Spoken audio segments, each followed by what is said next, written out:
आज हम बात करेंगे एक बहुत ही इंपॉर्टेंट और कंट्रोवर्शियल टॉपिक पर जो दुनिया के सबसे stressful conflict Ukraine Russia war से जुड़ा है।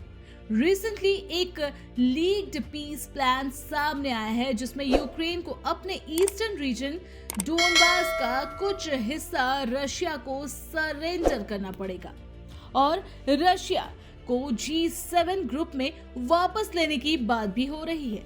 इस प्लान को लेकर यूएस के प्रेसिडेंट डोनाल्ड ट्रंप का स्ट्रैटेजी भी काफी डिस्कस हो रहा है। चलिए इस कॉम्प्लेक्स मामले को डिटेल में समझते हैं।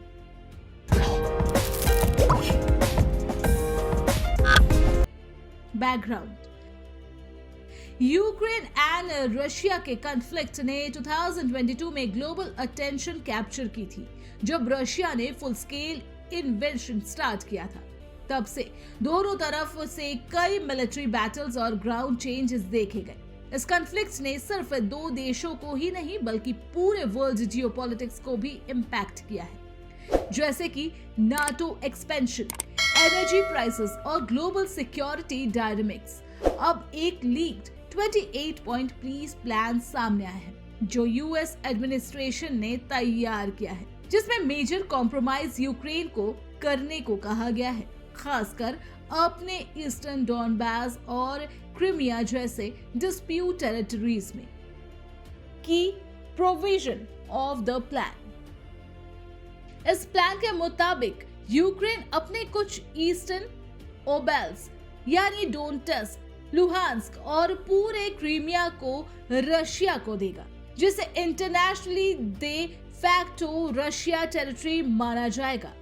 यूक्रेन को अपनी मिलिट्री फोर्स का साइज भी लिमिट करना पड़ेगा और नाटो मेंबरशिप के एस्पिरेशंस को छोड़ना पड़ेगा। प्लान के अंदर कई इकोनॉमिक प्रपोजल भी है, जैसे कि फ्रोजन रशिया एसेट का यूज यूक्रेन के रिकंस्ट्रक्शंस के लिए और सैंक्शन को ग्रेजुअली लिफ्ट करना।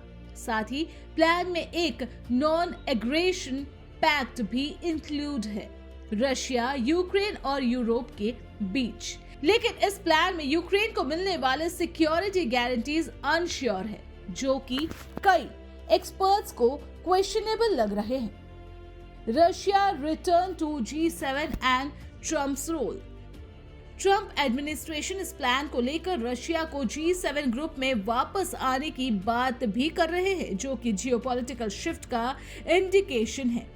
ट्रम्प की स्ट्रैटेजी ये लगती है कि कॉन्फ्लिक्ट को जल्दी खत्म किया जाए, चाहे उसके लिए कॉम्प्रोमाइजेस करने पड़े मॉस्को के साथ। उनका अप्रोच ज्यादातर मिलिट्री इंटरवेंशन से बचने और डोमेस्टिक इशू पर ध्यान देने का है, पर यह प्लान यूक्रेन के सॉवरेनिटी और लॉन्ग टर्म सिक्योरिटी के लिए रिस्क क्रिएट कर सकता है। इस वजह से यूरोप और नाटो के कुछ मेंबर्स इसे सपोर्ट नहीं करते।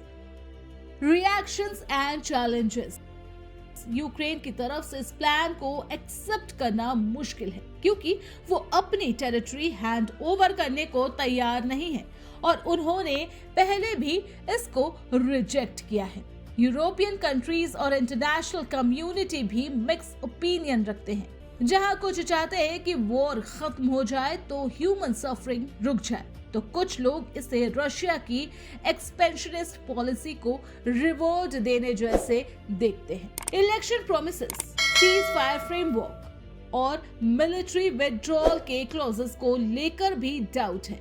साथ ही ह्यूमैनिटेरियन कंसर्न और प्रिजनर्स एक्सचेंज पर भी फोकस दिया गया है प्लान में।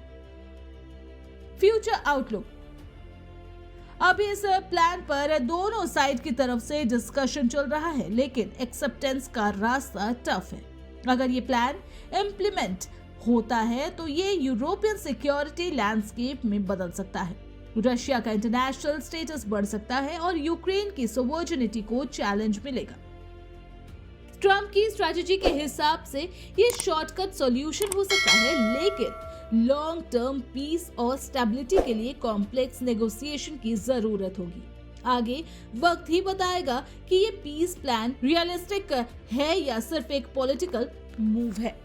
तो ये था एक detailed overview Russia Ukraine peace plan, जिसमें कीव को अपना वैल्यूएबल टेरिटरी हैंड ओवर करना पड़ सकता है और रशिया G7 में वापस आ सकता है।